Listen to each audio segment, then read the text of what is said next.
Taman da acord al Alcaldesa Maria Isabel Climoco Salazar con mga negosyante para cumplir con el mga policía del gobierno local, especialmente este tiempo de Pascua.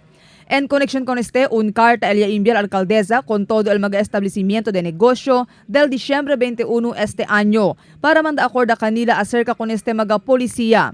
Asingon ko ng alkaldesa, akil mga ta-opera video que debe observa si hasta kosa ora lang sila debe ta-opera, siguiendo sigun na City Ordinance 301. Yaman na también acorda al alcaldesa con mga establecimiento para cumplir con el sanitary code, especialmente el provisión del refuse receptacles. Todo mga establecimiento debe observa también mga modo de seguridad para asegurar el seguridad del di ilang mga customers, especialmente este tiempo de Pascua.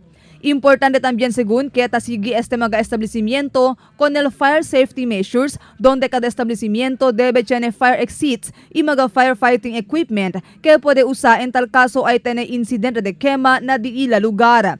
Debe también según tiene bastante personajes el mga establecimiento a ver para poder sila atende en buenamente con di ila mga customers.